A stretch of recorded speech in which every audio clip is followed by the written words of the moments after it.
ప్రభుత్వ విద్య బలోపేతానికి ములుగు ఏటూరు నాగరం చిన్నబోయినపల్లి గ్రామస్తులు సంచలన నిర్ణయం తీసుకున్నారు.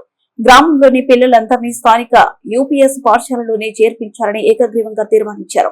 ప్రైవేటు పాఠశాలల వాహనాలను గ్రామంలోకి అనుమతించకూడదని నిర్ణయించారు.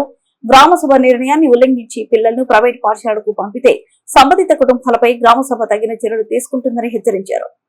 మన పిల్లల శ్రేయస్సును దృష్టిలో ఉంచుకొని ఈ రోజు మే 31వ తేదీన జరుగుతున్న అడ్మిషన్ల మహోత్సవం సందర్భంగా గ్రామసభ ఏకగ్రీవంగా ఈ చారిత్రాత్మక తీర్మానాన్ని ఆమోదిస్తుంది.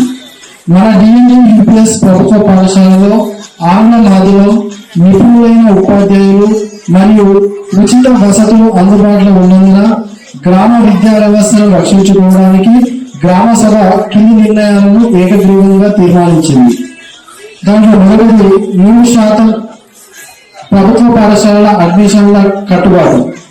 గ్రామంలో ఉన్న ప్రీ ప్రైమరీ వయస్సు పిల్లల నుండి 7వ తరగతి వరకు గల ప్రతి ఒక్క బాలుడు మరియు బాలికలు తప్పనిసరిగా మన ఊరి ప్రభుత్వ పాఠశాల డిఎన్డి యూపీఎస్ లోనే చేర్పించారు. ప్రైవేట్ పాఠశాలల వైపు ఏ ఒక్కరూ వెళ్లకుండా అడ్మిషన్లు అన్ని ఇక్కడే జరపాలని ఏకగ్రీవంగా తీర్మానించడం. రెండవది, ప్రైవేట్ విద్యా సంస్థల వాహనాల స్వచ్ఛంద బహిష్కరణ. మన ఊరి పిల్లలందరినీ స్థానికంగానే ఉచిత నాణ్యమైన విద్య అందుబాటులో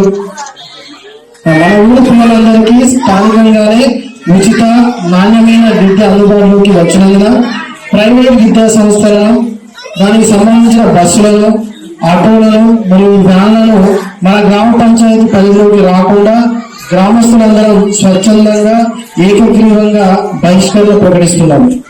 నేటి నుండి ఈ నిబంధన అమలులోకి వస్తుంది. మూడవ విషయం, సామాజిక బాధ్యత మరియు నిర్ణయాలు. ఈ రోజు గ్రామ సభ ద్వారా ఆమోదించబడిన ఈ చారిత్రాత్మక సామాజిక ఒప్పందాన్ని ప్రతి ఒక్క కుటుంబం తప్పనిసరిగా గౌరవించాలి. ఈ నైతిక నిబంధనలను ఉల్లంఘించి తమ పిల్లలను ప్రైవేట్ పాఠశాలకు పంపే కుటుంబాల పట్ల గ్రామ సభ అత్యున్నత సామాజిక నిర్ణయాల ప్రకారం తదుపరి చర్యలు ఉంటాయి. ఈ 3 ముఖ్య అంశాలుగా ఈ గ్రామ సభ ఏకగ్రీవ తీర్మానాన్ని ప్రవేశపెట్టడం జరిగింది. మన ఊరి పనిని కాపాడుకుందాం, మన పిల్లల భవిష్యత్తును మన గ్రామంలోనే తీర్చిదిద్దుకుందాం అనే నినాదంతో రూపొందించిన ఈ చారిత్రాత్మక నిర్మాణానికి చిలములపల్లి గ్రామ ప్రజలంతా కట్టుబడి ఉంటామని ఏకగ్రీవంగా ప్రమాణం చేస్తున్నాం. ఇది తీర్మానం. ఈ తీర్మానం మీద మన సర్పంచ్ గారు సంతకం చేస్తారు. ఆ తర్వాత గ్రామ ప్రజల మీద మనం కూడా సంతకాలు చేయాల్సి ఉంటుంది. మరి ఈ రోజు మేము ఇక్కడికి వచ్చి ఈ సమావేశంలో పార్టిసిపేట్ చేసిన మరి మిగతా వాళ్ళ సంగతి ఏంటి అని కూడా మనలో క్వశ్చన్ రైజ్ కావచ్చు. ఎవరు కూడా పంపడానికి లేదు, వచ్చిన వాళ్ళు రాని వాళ్ళు కూడా పంపడానికి అవకాశం లేదు. ఎవరు కూడా అట్లా పంపకుండా ఉండేదానికి ఈ తీర్మానం చేయడం